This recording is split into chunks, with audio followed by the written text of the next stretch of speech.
اسے حجاج کے دل کی دھڑکنیں صاف سنائی دے رہی تھی۔ کیا ہوا حجاج، سب ٹھیک ہے نا؟ اس نے فکرمندی سے پوچھا۔ آج سے پہلے اس نے کبھی بھی حجاج کو اس کیفیت میں نہیں دیکھا تھا۔ وہ پریشان ہو گئی۔ کچھ نہیں، بس ایک خیال آ گیا تھا من میں۔ آواز مدھم اور گہری تھی۔ وہ اب سانس لینے کی کوشش کر رہا تھا۔ کیسا خیال؟ تمہاری جدائی کا خیال؟ اس کے حلق میں آنسوں کا گولا سا اٹکا۔ اس کے جواب سے زیادہ الف کو اس کے لہجے کی لرزش نے حیران کیا تھا۔ بس ایک خیال ہی تو تھا۔ ایک خیال نے حجاج کی حالت زیر کر دی تھی۔ الف کو اپنے اندر کچھ گھلتا ہوا محسوس ہوا۔ اسے پتہ ہی نہیں چلا کہ کب اس کے پہلو میں گرے ہاتھ حجاج کی پشت پر جا ٹھہرے۔ وہاں موجود تمام ملازمین کی نظریں زمین پر تھیں۔ کسی میں اتنی ہمت نہیں تھی کہ نظر اٹھا کر انہیں دیکھ بھی لیتے۔ فضا میں غیر معمولی سا سناٹا چھا گیا۔ وہ چند لمحے یوں ہی آنکھیں موند کر ایک دوسرے کی باہوں میں قید ایک دوسرے کی دھڑکنوں کا شور سنتے رہے۔ خیال سے حقیقت، حقیقت سے خیال، وقت سرکا۔ حجاز سنبھلا تو الف نے نچلا لب دانتوں تلے دبایا، چہرے پر جھولتی لٹوں کو کان کے پیچھے عرصہ خاموشی ایک بار پھر دونوں کے درمیان راستہ بناتی حائل ہوئی۔ ایک پل کے لیے سب کچھ اوکوٹ ہو گیا تھا۔ کچھ دیر ہونکوں کی طرح ادھر ادھر دیکھتے ہوئے اسے خیال آیا کہ وہ بنا کسی مقصد کے ہی یہاں کھڑی ہے۔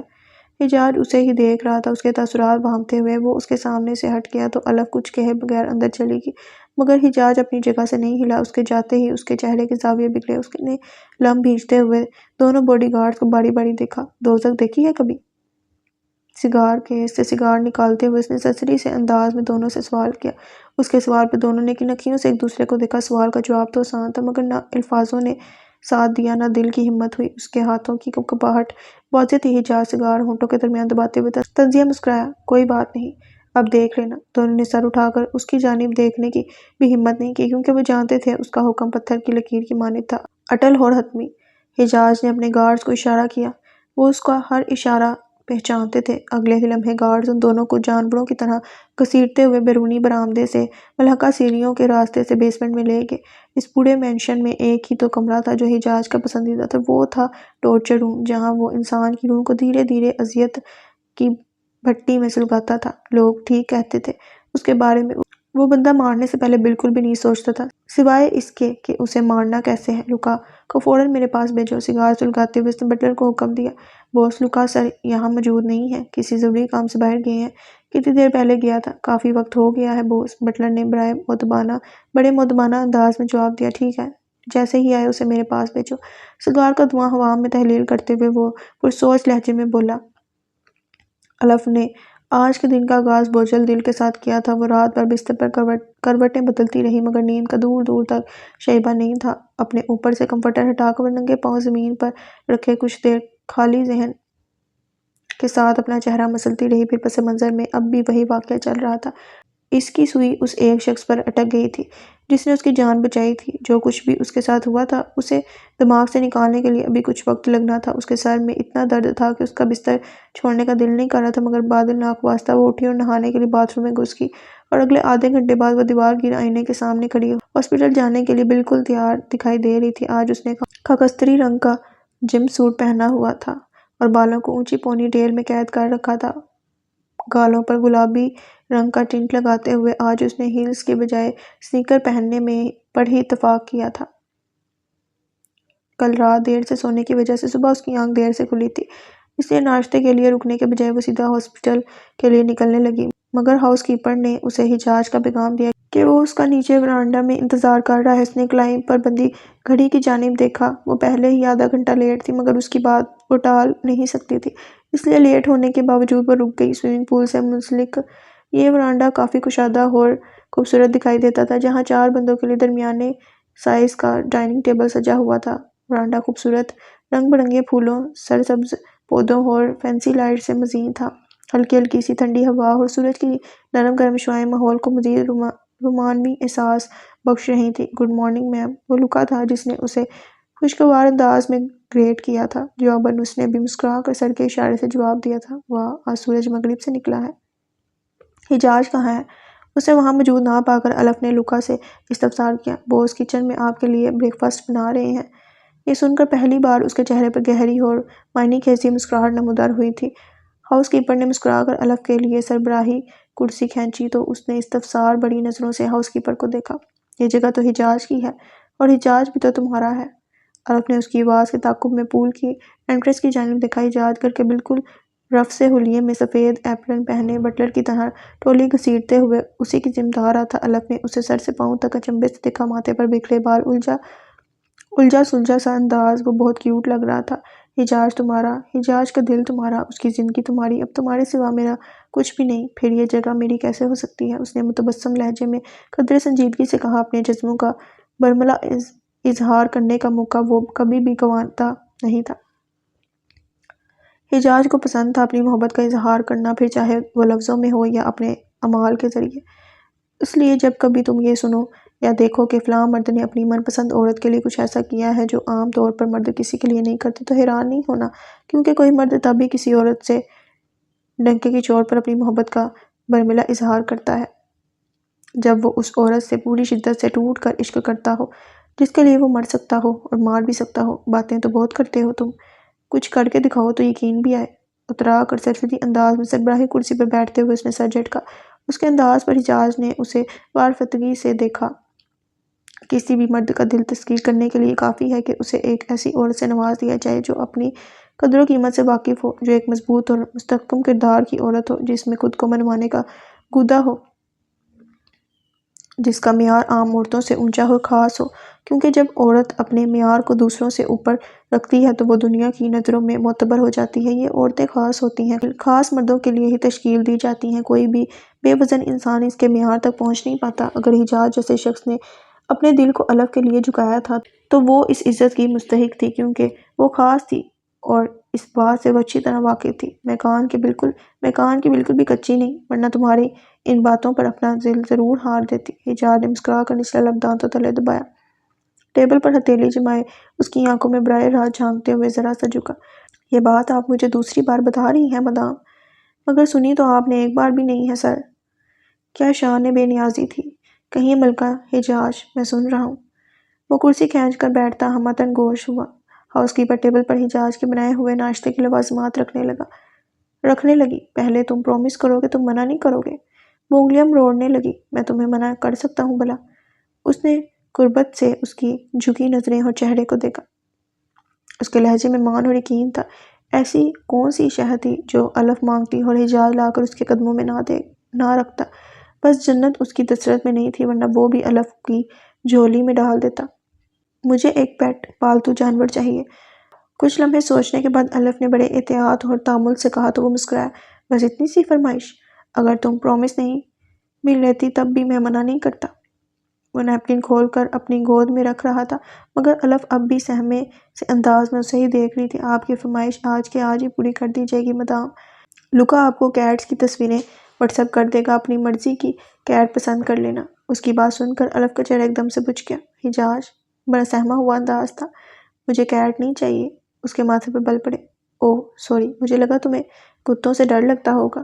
آنکھیں سکڑ کر اسے بغور دیکھا۔ وہ کافی نروس لگ رہی تھی۔ وہ اس کے چہرے پر چھائی سنجیدگی سمجھ نہیں پا رہا تھا۔ یہ کوئی اتنی بڑی فرمائش بھی نہیں تھی جو وہ اتنی ٹینس دکھائی دے رہی تھی۔ خیر تم بتاؤ تمہیں کون سی نسل کا حجاج کا جملہ مکمل ہونے سے پہلے ہی الف نے اس کی بات کاٹ دی۔ مجھے کتا بھی نہیں چاہیے، اس نے لب کاٹتے ہوئے کہا۔ حجاج اس کے تاثرات دیکھ کر کنفیوز ہو گیا تھا۔ پھر کیا چاہیے؟ الف کی پیشانی پر بکھری شکنیں مزید گہری ہوئیں۔ مجھے گدھے کے بچے بہت کیوٹ لگتے ہیں۔ ایک دم پول ایریا میں سناٹا چھا گیا۔ وہ سنہری آنکھوں کو معصومیت سے سکڑے حجاج کو پر امید نظروں سے دیکھتے ہوئے بولی تھی۔ حجاج کئی ثانیے تک کچھ بول ہی نہیں سکا، بس اسے ہونکوں کی طرح دیکھتا رہا۔ لکا نے بڑی کٹھنائی سے اپنی ہنسی کو ضبط کیا تھا۔ تمہیں گدھے کے بچے کیوٹ لگتے ہیں؟ لہجے میں حیرت، صدمہ، دکھ، درد سب در آیا۔ الف نے جواباً آہستگی سے سر اس بات میں ہلایا تھا۔ حجاج کو لگا اس کے کانوں میں کسی نے دھماکہ کر دیا ہے۔ اس کی آنکھیں پھٹ کر باہر آنے والی تھیں۔ الف سامنے سے ایسے ہی کسی رد عمل کی توقع کر رہی تھی۔ حجاج نے آنکھیں مینچ کر گہری سانس لی۔ الف کو گدھے کے بچے پسند تھے۔ یہ صدمہ اس کا دل کیسے برداشت کرنے والا تھا، یہ وہ بعد میں سوچتا، کیونکہ اس وقت بات گھر میں گدھا لانے کی ہو رہی تھی۔ اس نے مر کر بھی نہیں سوچا تھا کہ محبت اس کا ایسے بھی امتحان لے سکتی تھی۔ اس نے پانی کا گلاس لبوں سے لگایا۔ اس وقت وہ کافی صدمے میں دکھائی دے رہا تھا۔ بن مانگے تم نے اتنا کچھ دے دیا، اب پیار سے مانگ رہی ہوں تو ایک گدھے کا بچہ لا کر نہیں دے سکتے؟ سیاہ گھنگور پلکوں کو معصومیت سے چپکا کر اس نے حجاج کو ایموشنلی بلیک میل کرنے کی ننجا ٹیکنیک اپنائی۔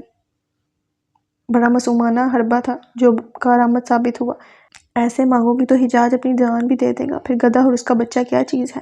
وہ تو جیسے الف کے آگے جھکنا خود پر فرض کر بیٹھا تھا، ہر بار کی طرح اس کے آگے ہتھیار ڈالے جا چکے تھے۔ الف گردن پیچھے پھینک کر ہنسنے لگی۔ یہ کیا دیکھنا پڑ رہا ہے مجھے؟ رکا نے افسوس سے سر جھکا کر اپنی پیشانی کھجائی تھی۔ ہنسی روکنے کی وجہ سے اس کے پھیپھڑے پھٹنے والے تھے۔ کون اعتبار کرتا اس شخص کی باتیں سن کر، جس نے کل کی تاریخ میں 3 لوگوں کو ایک فانی دنیا سے رخصت کیا تھا۔ پورا ہفتہ انگلی کے پوڑوں پر گن گن کر گزارنے کے بعد آخراً منگل آ ہی گیا تھا۔ دن اتنی سست روی سے بھی گزر سکتے ہیں، ان 2.5 مہینوں میں طوبیٰ حیدر کو بہت اچھے سے اندازہ ہو گیا تھا۔ آج پھر نظر کیفے کے دروازے پر تھی۔ 2 بجنے میں ابھی کچھ ٹائم تھا، مگر دل اس انجان شخص کے دیدار کو اس قدر بے قرار تھا جو اب اپنا سا لگنے لگا تھا۔ ان 2.5 مہینوں میں اس نے ایک بار بھی خود سے عیسیٰ سے بات کرنے کی جرات نہیں کی تھی، اور نہ اس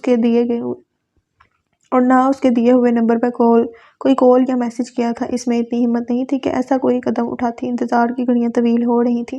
طوبیٰ حیدر کاؤنٹر پر کھڑی اپنے روزمرہ کا کام سر انجام دے رہی تھی جب ٹھیک 2 بجے وہ کیفے میں داخل ہوا۔ سیاہ رنگ کی جینز پر سیاہ رنگ کی پلین فارمل شرٹ پہنے وہ آج بھی ہمیشہ کی طرح عام سے حلیے میں وہاں موجود تھا۔ نہایت ہی حسین اور پروقار وہ کاؤنٹر تک آیا۔ طوبیٰ حیدر بوڑھی آنکھوں میں بے قراری سمیٹے اسے ہی دیکھ رہی تھی، جیسے کچھ کہنا چاہتی ہو اور کہہ نہ پا رہی ہو۔ عیسیٰ ایک لمحے کے لیے رک سا گیا۔ آج سے پہلے طوبیٰ نے اسے ایسے اس نظر سے پوری توجہ کے ساتھ کبھی نہیں دیکھا تھا۔ وہ بھی اسے ٹکٹکی باندھے دیکھتا گیا۔ آگ دونوں جانب سے برابر لگی تھی۔ اس کی تپش انہیں اپنے سینے میں محسوس ہو رہی تھی۔ دونوں کے درمیان خاموشی کا چھوٹا سا وقفہ آیا۔ عیسیٰ نے آہستگی سے گلا کھنکھارا اور جب بولا تو طوبیٰ سمیت وہاں کھڑی سوزین کو بھی حیران کر گیا۔ میرا نام عیسیٰ ہے۔ میرا قد 6 فٹ 1 انچ ہے۔ میری آنکھیں نیلی اور رنگ گوڑا ہے۔ سافٹ ویئر کمپنی میں ملازمت کرتا ہوں اور مہینے کا اتنا کما لیتا ہوں کہ تمہیں اچھے سے رکھ سکوں۔ کیا تم میرے ساتھ لنچ پر چلو گی؟ شادی کب کرنی ہے ہم لنچ پر آرام سے ڈیسائیڈ کر لیں گے۔ وہ دونوں ہاتھ جینز کی جیب میں مکیٹ کے سنجیدگی سے اسے دیکھتے ہوئے بولا۔ آنکھوں میں نرم سا تاثر تھا، چہرے پر ہلکی سی مسکراہٹ تھی۔ طوبیٰ اس کی صاف گوئی پر ششدر رہ گئی۔ وہ 2.5 مہینے بولا نہیں تھا تو قہر برساتا رہا تھا، اور آج جب بولا تو سیدھا میزائل ہی گرا دیا۔ عیسیٰ کو اپنے انداز پر خود بھی حیرت ہوئی تھی۔ وہ کرائم، مرڈر اور بدلے کی باتیں کرنے والا شخص یہاں کیسی باتیں کر رہا تھا؟ اس کا 2 ٹوک انداز اور بے باکی دیکھ کر طوبیٰ کی شکل سرخ ہو گئی۔ اس موم کی گڑیا کو جواب طلب نظروں سے دیکھتے ہوئے وہ محظوظ ہو رہا تھا، جو دنیا زمانے سے بیگانہ گنگ سی کھڑی اس منہ پھٹ انسان کو دیکھ رہی تھی۔ عیسیٰ کوہنی کے بل کاؤنٹر پر ذرا سا جھکا۔ ٹھیک ہے، شادی کے لیے فوراً حامی مت بھرنا، مگر لنچ کے لیے منع بھی مت کرنا پلیز۔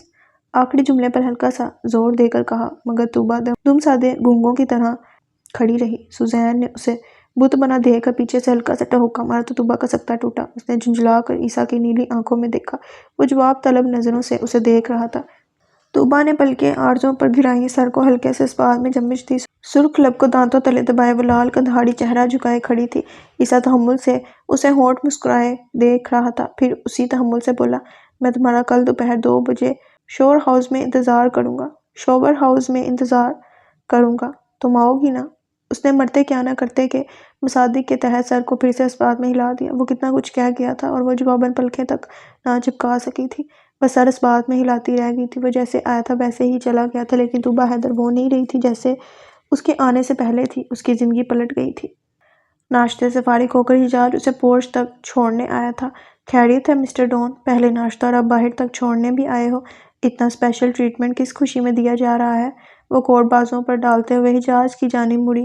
وہ بس مسکرا کر رہ گیا، کچھ نہیں بولا۔ اسے کھو دینے کا احساس دل دہلا دینے والا تھا۔ وہ اسے کیسے بتاتا؟ اس نے نرمی سے الف کا ہاتھ اپنے ہاتھوں میں لیا اور اپنی آنکھوں سے لگایا۔ یہ عمل محبت اور عقیدت سے بھرپور تھا۔ وہ تذبذب کا شکار ہوئی، مگر حجاج نے اس کا ہاتھ نہیں چھوڑا۔ میں پہلے ہی کافی لیٹ ہو گئی ہوں، مجھے نوکری سے نکلوانے کا ارادہ ہے تمہارا؟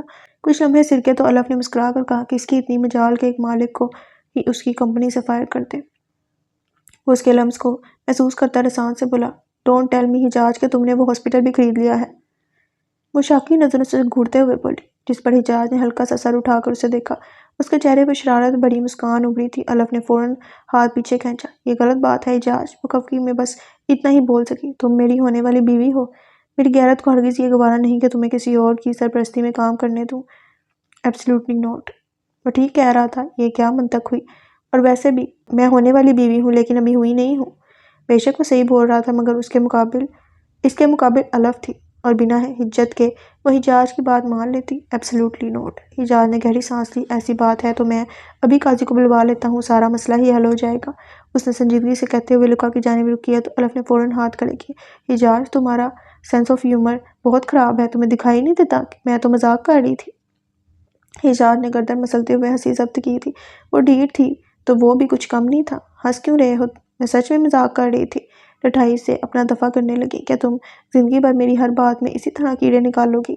اپنے کسرتی بازو سینے پر لپیٹتے ہوئے اس نے ہنس کر پوچھا۔ مالک ہونے کے ناطے میں اپنی ملازمین کے لیے وقت پر ہسپتال نہ پہنچنے کی بری مثال قائم نہیں کرنا چاہتی۔ اپنی غلطی پر چالاکی سے پردہ ڈالتے ہوئے وہ گاڑی کی جانب پلٹی اور سامنے کھڑے گارڈز کو دیکھ کر ہٹ گئی۔ یہ تمہارے نئے باڈی گارڈز ہیں؟ سوال سے پہلے جواب آیا تھا۔ اف، کیا میں پوچھ سکتی ہوں کہ وہ دونوں کہاں گئے؟ لمبی گہری سانس لیتے ہوئے اس نے ایک بار پھر خفگی سے حجاج کو پلٹ کر دیکھا۔ ان کو میں نے چاند پر بھیج دیا ہے ڈارلنگ۔ اس کے چہرے پر شرارت بڑی مسکان پھر سے نمودار ہوئی تھی۔ اس نے لاپرواہی سے کندھے اچکاتے ہوئے الف کی کلائی میں چمکتے بریسلٹ کو دیکھا۔ مجھ سے پوچھے بغیر تم میرے گارڈز نہیں بدل سکتے؟ وہ گارڈز بدلنے کی وجہ نہیں جانتی تھی۔ اسے لگا شاید حجاج نے یوں ہی اپنی تسلی کے لیے اس کے پرانے گارڈز کی چھٹی کر دی ہے دنیا سے۔ قاضی صاحب کو بلاؤں؟ محض لب ہلے تھے جس کی حرکت پر کر وہ خاموشی سے گاڑی میں بیٹھ گئی تھی۔